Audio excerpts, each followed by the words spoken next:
morning and welcome to America's spaceport here in Florida. This is a live look at Space Launch Complex 40 at the Cape Canaveral Space Force Station, where Crew-9 is in the process of suiting up for their mission. Today's T0 is 1:17 and 21 seconds p.m. Eastern Time. That's when a Dragon spacecraft sitting on top of a SpaceX Falcon 9 rocket that you can see right there will launch to the International Space Station.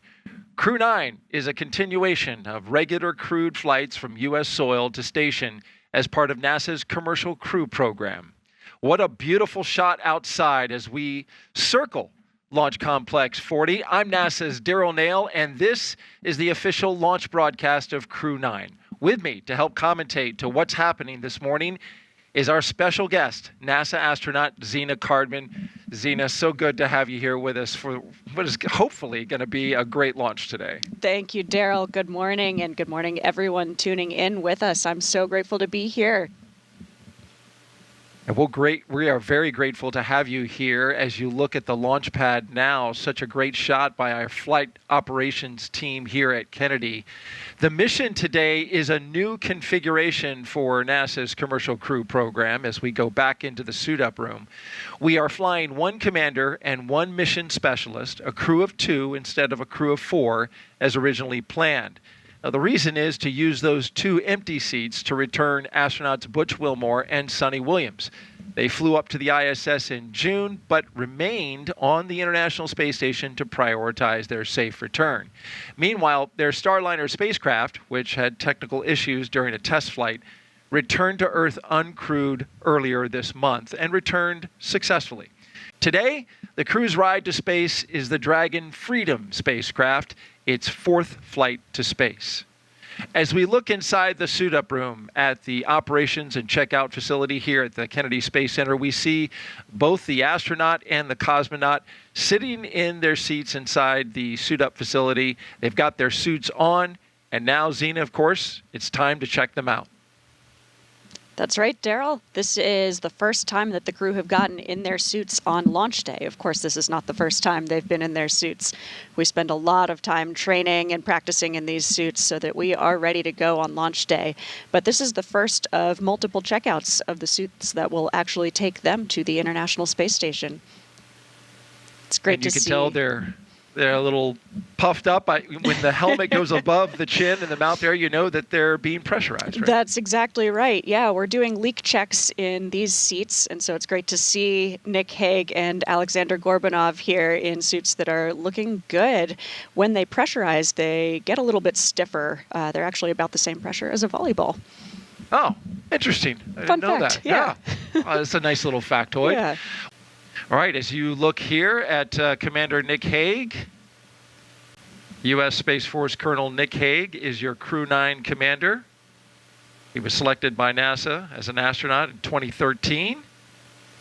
This will be his 2nd space flight to the International Space Station. In 2018, he and his Soyuz crewmate experienced a catastrophic rocket booster malfunction after launch. They were forced to abort, but landed safely. 5 months later, Hague launched on another Soyuz and served as flight engineer for expeditions 59 and 60, and of course, a safe mission to the ISS. He spent a total of 203 days in space and performed 3 spacewalks. The Kansas native is a test pilot and a distinguished graduate of the United States Air Force Academy. Nick spent 5 months in Iraq in support of Operation Iraqi Freedom. He voluntarily transferred from the United States Air Force to the Space Force in 2021 and is an active colonel. His wife, Katie, is a retired U.S. Air Force colonel, and they have 2 sons. Let's talk a little bit now about his fellow crew member, Hague's fellow crew member, talking about Aleksandr Gorbunov. This is mission specialist Aleksandr Gorbunov's first time going to space. He studied engineering with qualifications in spacecraft in upper stages from the Moscow Aviation Institute. Gorbunov graduated from the military department with a specialty in operation and repair of aircraft, helicopters, and aircraft engines. Before his cosmonaut selection in 2018, he worked as an engineer for a rocket space corporation and helped support cargo spacecraft launches from the Baikonur Cosmodrome. That's exactly right. It's great to see Aleksandr looking good in his suit today. He has been an incredible asset to the team, Crew-9. I'm so grateful that I got to spend the last 18 months training with him and with Nick. They are both flying today in roles that are slightly different than the ones they originally trained for, but they are both ready to step up. And talk a little bit about that, Zena. Initially, he was trained as pilot. Now he's in the commander position, but he also has to cover some of the responsibilities of the pilot, right? Because Gorbunov is still mission specialist, though he's also upped his level of ability for this mission as well. Yeah, certainly. It is an unusual circumstance. So the mindset for today is that Nick Hague is the commander, and we're referring to it as a single-seat commander. So he will be in charge of the vehicle, taking over the commander role. It's a step up, certainly, from the pilot role, but something that he's well trained to do. And the difference between transitioning from the pilot to the commander role is less of a difference than it would be to transition from mission specialist to pilot. And we simply did not have enough time to complete all of that training, although Alex is an incredible crewmate and a very capable cosmonaut. And so Alex will be flying in the seat that Nick was physically training in. Nick will be flying in the seat that I was physically training in. But they will both be sharing these duties. Alex will be backing up Nick in a lot of the duties, but Nick will be the commander of the spacecraft. Zena, how long does it take for crews to train together for a launch, and what does that training entail? Yeah, so as a crew, we are training for about 18 months together, and that training includes a lot of training in Hawthorne. As you see pictured here, this is Nick and Alex in Hawthorne, California, and we also have some simulators in Houston, Texas, training in the Dragon capsule itself. The large majority of our time is spent training for the International Space Station as opposed to our launch vehicle. But the launch vehicle is something that we don't train for until about the last 6 or 8 months of training before we get to the ISS. So it really takes a lot of work, a lot of practice, so that on launch day, everything is very familiar. The other two astronauts who are not flying today but will technically become part of Crew-9 and Expedition 72 when Nick and Aleksandr arrive to the ISS are, of course, Butch Wilmore and Suni Williams. Butch Wilmore, he has flown on 3 missions, performed 4 spacewalks, and flown in 3 spacecraft, Shuttle, Soyuz, and Starliner. And Suni, she has flown on 3 missions, performed 7 spacewalks, and also flown in 3 spacecraft, Shuttle, Soyuz, and Starliner.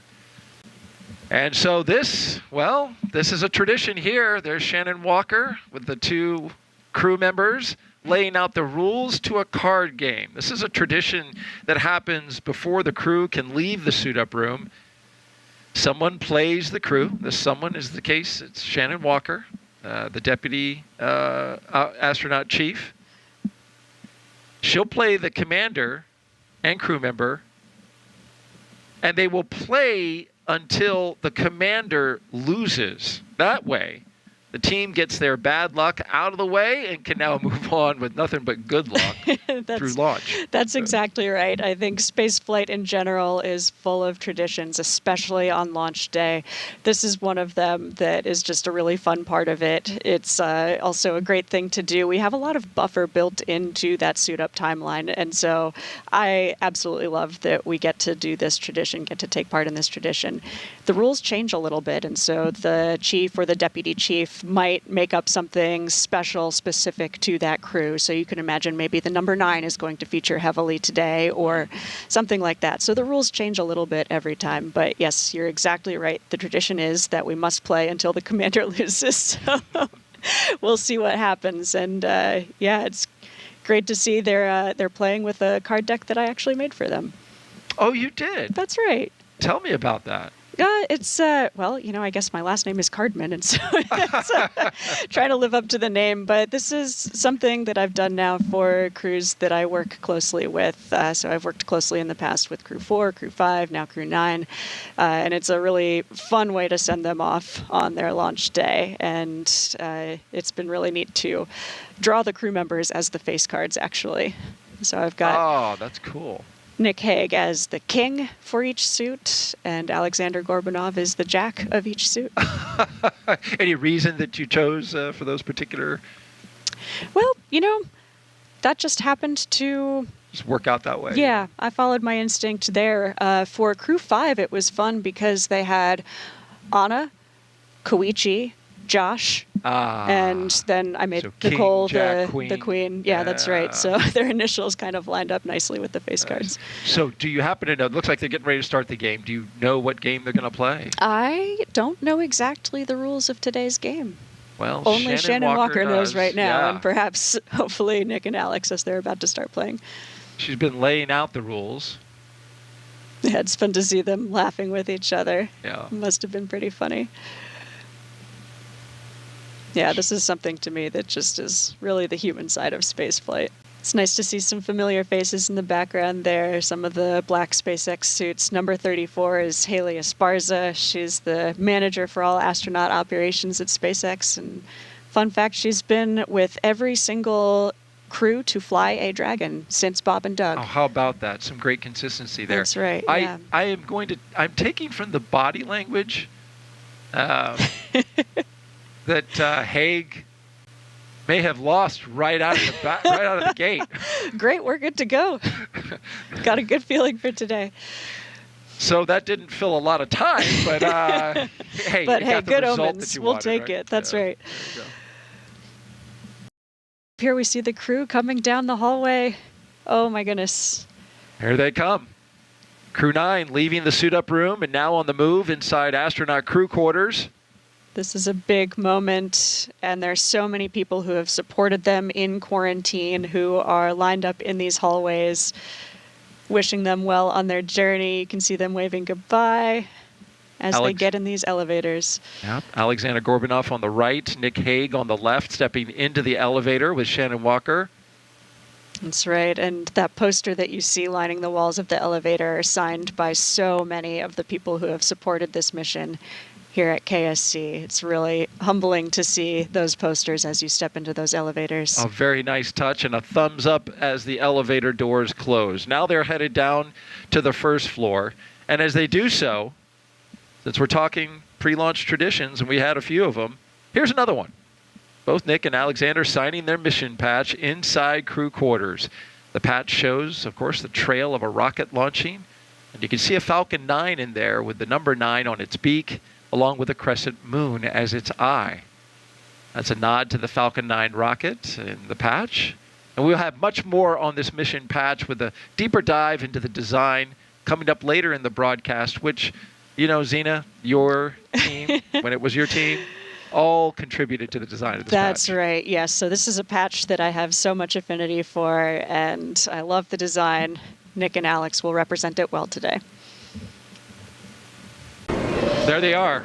Nick Hague, commander of Crew 9, with his crewmate, Aleksandr Gorbunov. It's a big moment. Family and friends seeing their crew members This way in to their space. suit. Yeah. Yeah, so they'll have a chance here to say a few words with those who are closest to them. Standing at a distance, of course, because the astronauts are quarantined for 2 That's weeks right, yeah. prior to liftoff. And their closest members of the family have been quarantining with them, but as we are actually getting ready to get on the rocket, we are taking all of the precautions possible. And now they are getting into the Tesla. And as Zena said, the doors will close, the windows will open, and they'll have a few more moments with their That's family right. and loved ones. You can see them hooking back up to that cooling umbilical, connected to their little personal briefcases. Get them some air on their way to the launch pad. Switching from the handheld to the in-car system, right?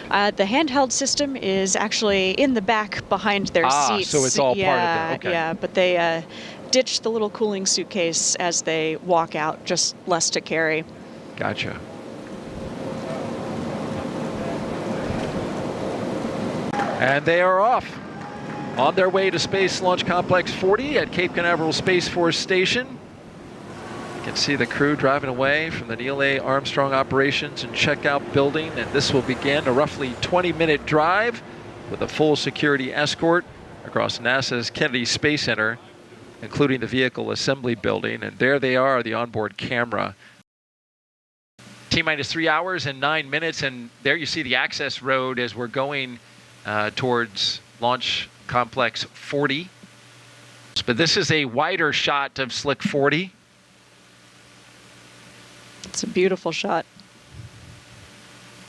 It is a smaller footprint than 39A. Of course, 39A, a very large NASA facility that has a very long flame trench. This one, a little shorter, a little smaller footprint, about the third of the total footprint. But all the hardware is there that's necessary for successful spaceflight. And today, the first time that we'll have a crew launch from this launch pad. And a lot of work, about 2 years worth of work, went into getting this pad configured and outfitted with hardware that can support a crewed launch.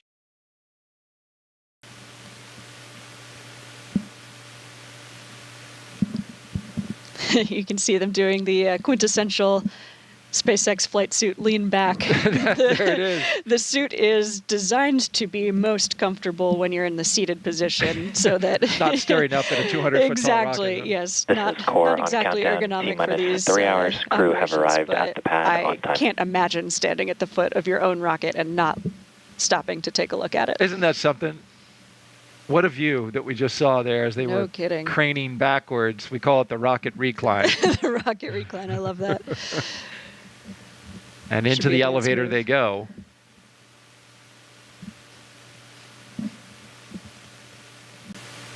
There's Luke Delaney, number 43. You can tell by his red name tag, a little bit different than the SpaceX ninjas. Yeah. And there's some important differences between this crew tower. This elevator takes the crew all the way up to the level of the crew access arm, as opposed to at 39A, they have to actually go up a few flight of stairs. That's exactly right, which is no easy feat when you're in a suit like this. So quite nice to just go all the way direct in your elevator. Yeah. Direct flight. Mm-hmm. And the crew access arm at 39A actually, I understand, has an incline. So there's a little kind of coming up. Yeah, that's right. It's a little bit different than 39A. And here they come. Commander Nick Hague and mission specialist Aleksandr Gorbunov walking the crew access arm towards their Dragon Freedom capsule. They are all smiles, and I can understand why. With phenomenal views to either side of them, walking confidently and certainly anticipating these next few moments where they'll get into the spacecraft and get seated and strapped in. There's Katie Bishop, who is in charge of today's operations here at the Cape as the closeout lead for the SpaceX team. She handed a Sharpie to Aleksandr This is Gorbunov. core on countdown. T-minus 2 hours, 56 minutes. Crew Another one of have those arrived many at the White spaceflight Room. traditions, signing the wall of the White Room before you get in your Dragon capsule. And these will be the first signatures on the wall, unlike 39A, Yeah, which is here actually we go. full They of get signatures. to be the first. Isn't that something? Choose a good spot, Alex. Yeah. No pressure. Oh, yeah. Very nice. Good. Boy, yeah. He went big, too. There's only two of them. They can take up twice as much space as they would. That's right. Nick is a lefty, apparently. That's true. Strangely, the astronaut office has, I think, a higher percentage of lefties than most of the U.S. population. How about that? Wonder why Random that is. fact. I don't know. Who knows? I Don tried to Pettit. make some kind of observation of left hand, right brain, but I Yeah. don't know if that would work. But look at this. What a Taking in that view. Yeah, absolutely.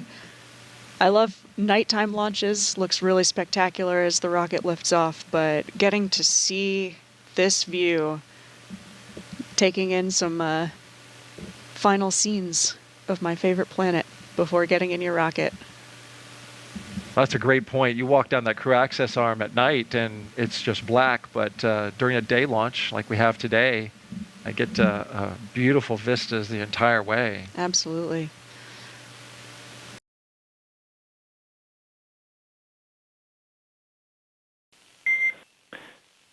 Seat 2, Seat 3 for umbilical comm check.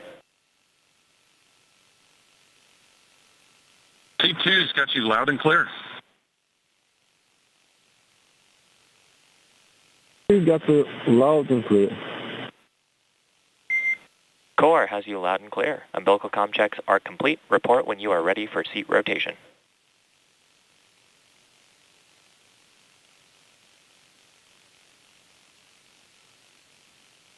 Freedom's ready for seat rotation. Copy. We will report when initiating.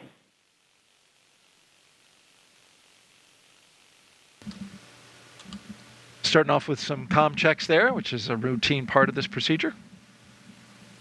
That's right. That was the core. His name's Shiva in Hawthorne, California, talking to the crew just before seat rotation here.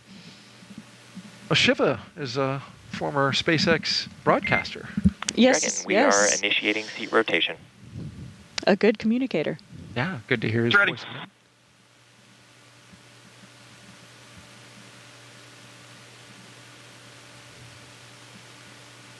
I said former. He may be current. I apologize.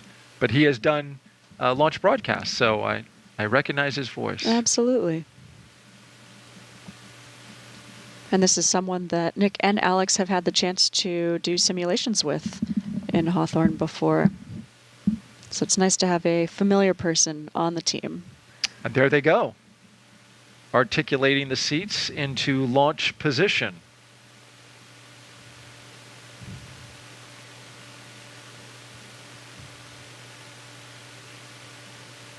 Boots up.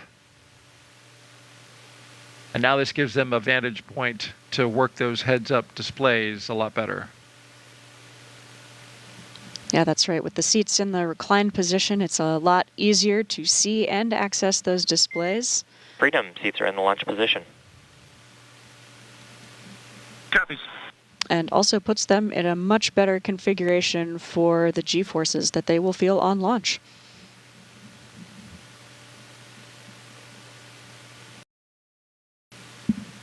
We're coming up on 1 hour and 59 minutes and counting.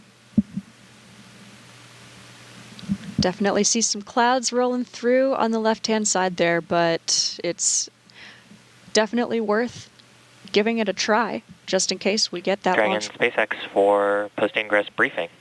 Good window of weather at launch time 0. Freedom's with you. Dragon, so good news is we've got a healthy pad, Dragon is healthy, and Falcon is looking good. The story remains weather, as previously briefed. We're watching radar data in real time. Currently, we'd be no-go to launch, but we think there's a real shot of getting a clearing in the weather around T-minus 0, and the ascent weather continues to look good, so we've got a chance of going to space today. We'll check in as we have more updates. How copy? Freedom copies. Good pad, good vehicle. And you're saying there's a chance with the weather. Outstanding.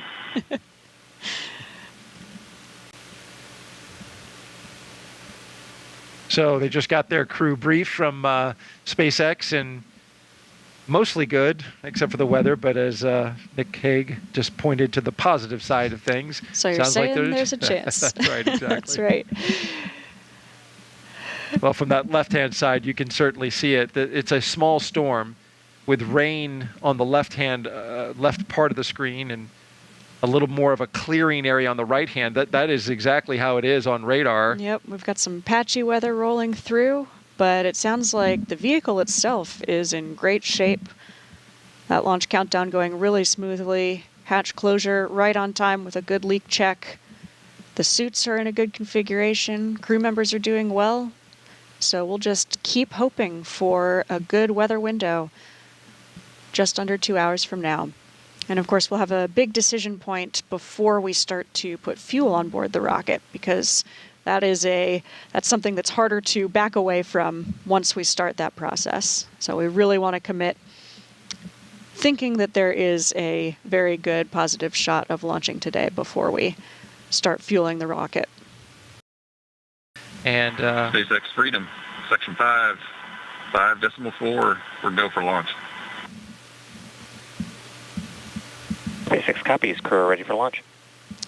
Some very exciting words to hear from Commander Nick Hague. they are ready to go. Is the weather ready to go? We'll find that out in just a bit.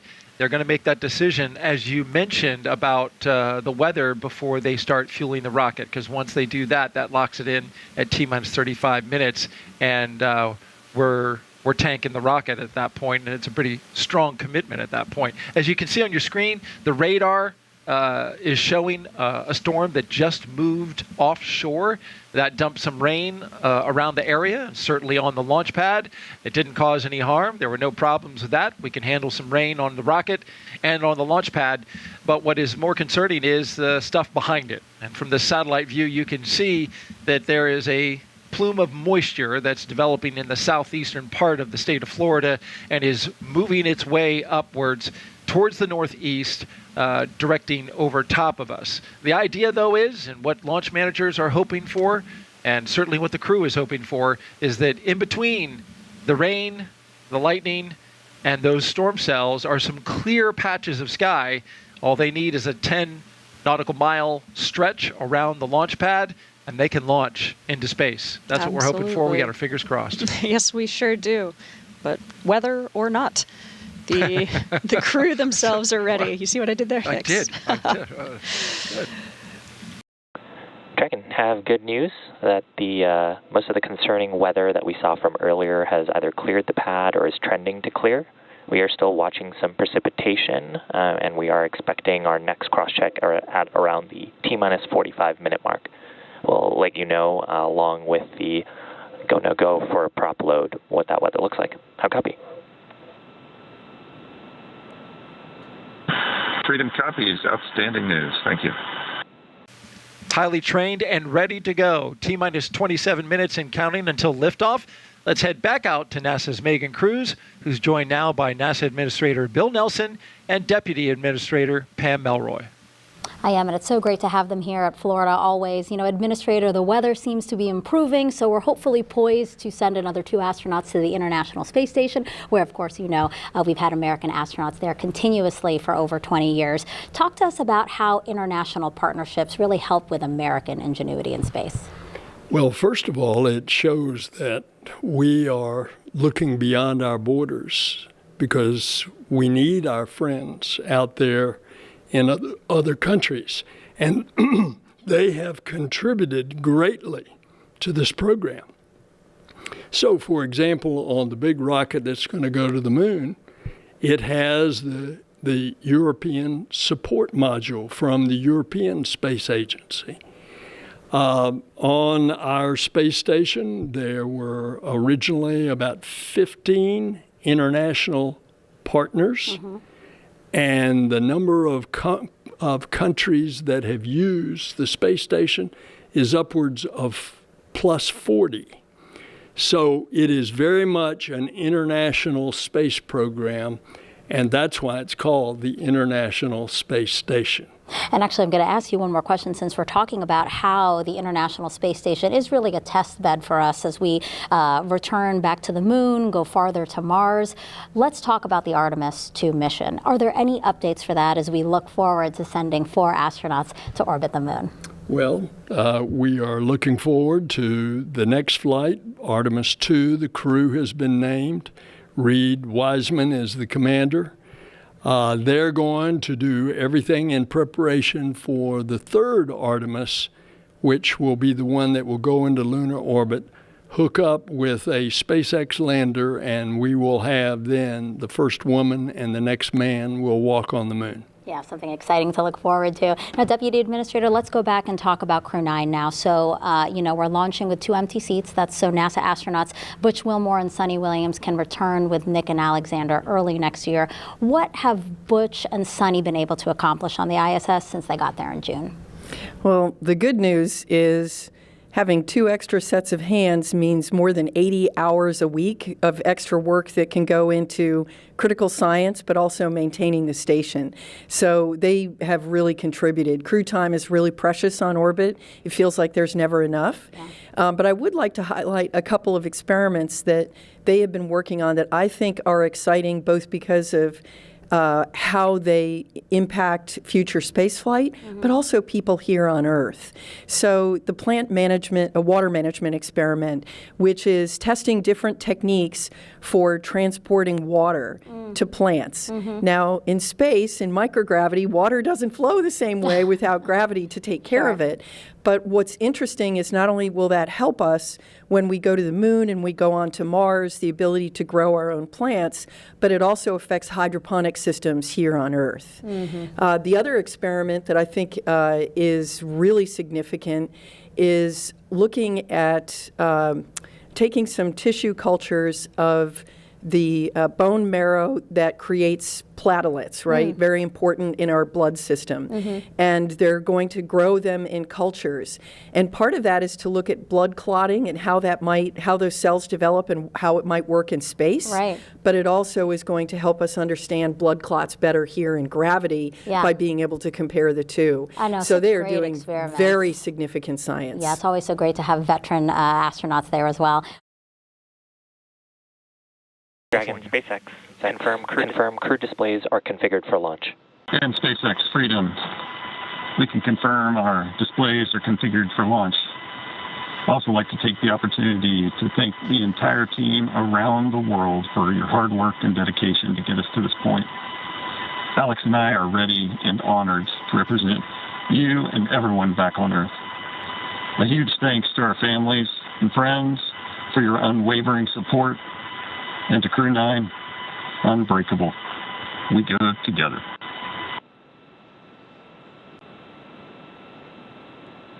SpaceX copies. You've proven you're ready, Dragon, and we're looking forward to seeing a full capsule at splashdown. Dragon in countdown. Now that we are in countdown, the flight computer on Dragon will switch to countdown mode. And we've also heard the flight termination system is armed. Go for launch.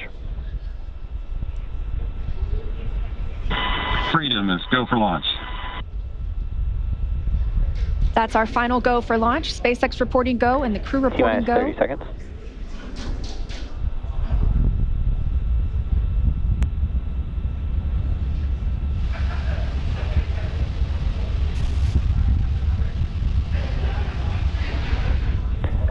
Seconds.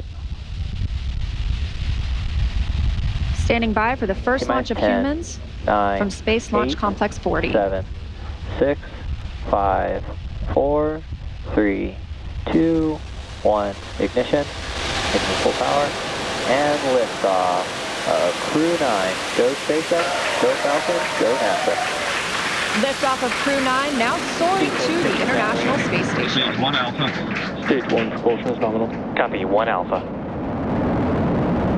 Those 9 Merlin engines now providing 1.7 million pounds of thrust, propelling Falcon 9 and Crew-9 and continuing to get good calls from teams here on the ground.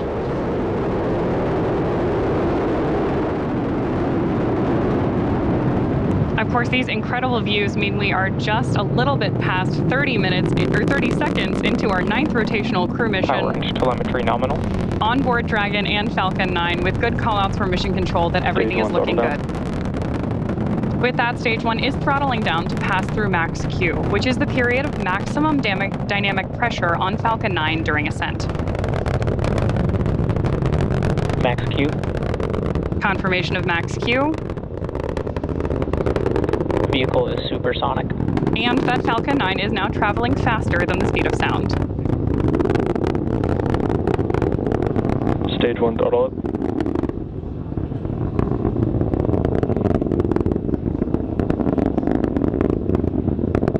Stage 1 Bravo. Copy, 1 Bravo. That call out for 1 Bravo means we're in the second and final abort mode for the first stage and continuing to get good performance. MVAC chill is underway. The crew is pulling just over 2 Gs at this point. Next up, we heard the engine chill on the second stage MVAC engine has begun, and then we will have MECO, or main engine cutoff, where the 9 engines on the first stage will cut off ahead of the first and the second stages, and then will separate from one another. Then that single Merlin vacuum engine on the second stage will ignite and continue to carry Crew-9 to orbit while the first stage begins its journey back to Earth.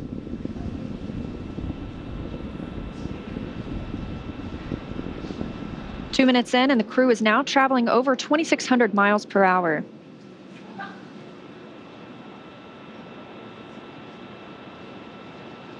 Stage 1 is throttling down. Confirmation there from Mission Control that Stage 1 is throttling down as we prepare for main engine cutoff, followed shortly thereafter by stage separation and second engine start 1. You did hear Mission Control out that we are chilling our... MECO. There's confirmation of MECO. Stage separation confirmed. Stage 2 Alpha. MVAC ignition.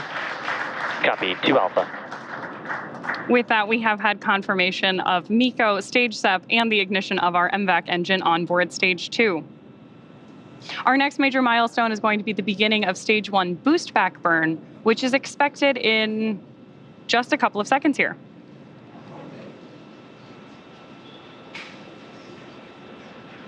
Of course, if you are just joining us, you've got views of our first stage on the left-hand side of your screen and of MVAC burning with our Crew-9 astronauts aboard up in space on the right-hand side of your screen.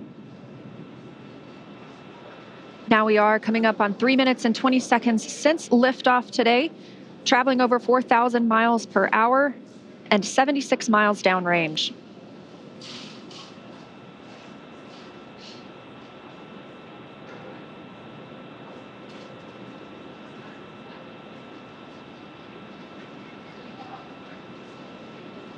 As our first stage makes its way back to Earth, we are tracking a landing attempt today at landing zone 1, not too far from where we lifted off in Cape Canaveral, Florida. Dragon, SpaceX, nominal trajectory. Confirmation there that both vehicles Copies nominal trajectory. are on nominal trajectories. Everything is looking good. And we're getting good performance on that single Merlin vacuum engine on the second stage. The crew's G-load dips right now. We are going to prepare to hit the separation event. Right now they're about 1 G, which is about what we're used to experiencing on Earth.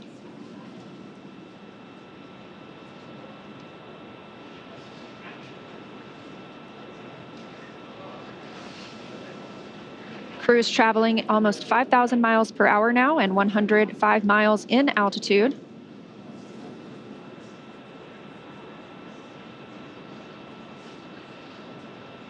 As we await the entry burn for our first stage, you are getting great views of it on the left-hand side of your screen. You can also see 2 of our titanium grid fins, which are the primary mechanical structures. Dragon, SpaceX, nominal trajectory. Confirmation there from Mission Control that everything is still looking good. Freedom copies, nominal trajectory.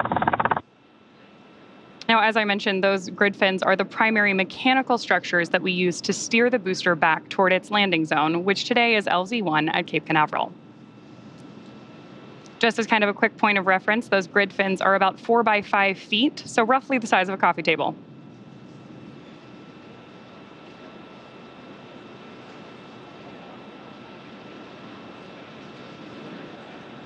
Getting our first tracking shots of the booster on its way back to Earth. Again, we are tracking the first stage on the left-hand side of your screen and MVAC up in space on the right. And we do continue to hear good calls for that second stage. Again, we will see this continue to fire until close to 9 minutes into the flight, now at 5 minutes and 45 seconds since liftoff today. This is accelerating Dragon to more than 17,000. SpaceX, nominal trajectory.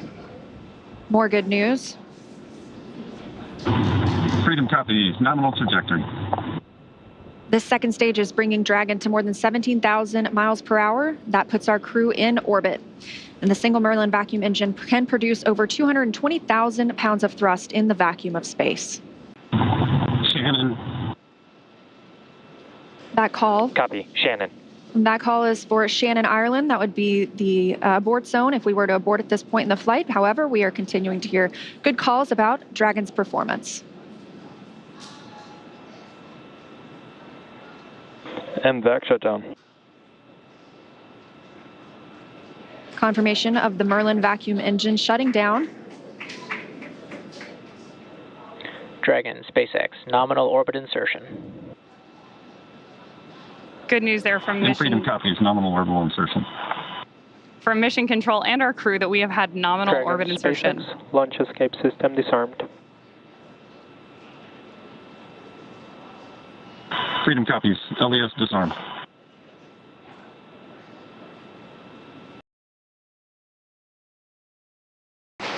In 9 quick minutes, we now have 2 new crew members on their way to the International Space Station, having taken off from Space Launch Complex 40. The crew now being in a good or expected orbit. We'll continue to coast for these few minutes, and then we get our first views inside the capsule of our 2 crew members, Nick Hague and Aleksandr Gorbunov. They are just continuing to stay in their suits and in their seats during this dynamic portion of the flight. We're going to continue to coast for a few minutes after this second stage engine cutoff. This allows the rates and motion from that long burn to settle out. Good views there looking up into Dragon's trunk, looking at the heat shield on the bottom of Dragon that Crew-9 will use when it returns home early next year.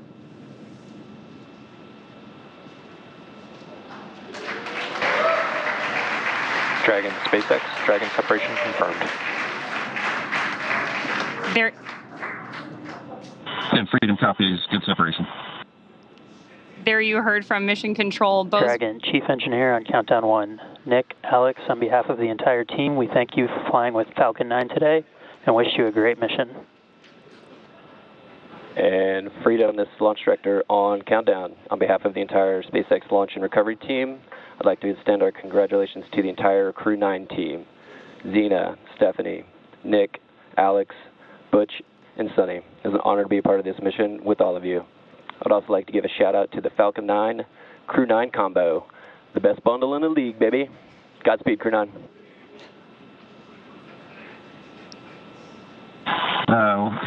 Couldn't say it any better. Thank you, guys. You know, we had the opportunity to meet so many people that were involved with the Falcon 9, and along the way was a sweet ride. I'm pretty sure my youngest son would say it was Sigma.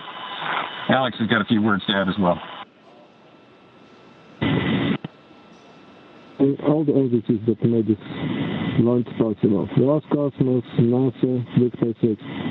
And thank you to my family and friends for their support. And also I'd like to express my gratitude to the hundreds of thousands of people around the world who are involved in the development of space technologies and to move humanity forward. Today's launch is also their accomplishment. Хочу сказать спасибо Роскосмосу, НАСА совместно со SpaceX за успешный запуск человека на орбиту, за очередной успешный запуск, и также поблагодарить родных и близких за поддержку. Спасибо. Dragon SpaceX, we had a nominal nose cone opening. We do have just about 3 minutes here left in the ground station pass if you've got any fluffy stowaways you'd like to introduce. Yeah, Freedom copies, good Draco checkout, good nose cone opening. And I just so happen to have a furry friend with me. Yeah, SpaceX Freedom. So yeah, I've got a little Falcon here. I love the package of Falcon 9, Crew-9. Yeah, we've got a Falcon on board with us. This one's a multi-flyer though. Was on my first flight with Alexei and I, and with Alexei and I and Christina, and now me and Alex. So say hello to Aurora.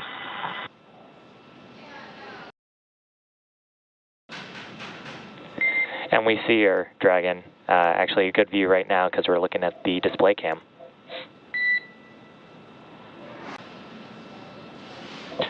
And Dragon delayed call, but nominal TCS reconfiguration as well as forward bulkhead Draco checkouts.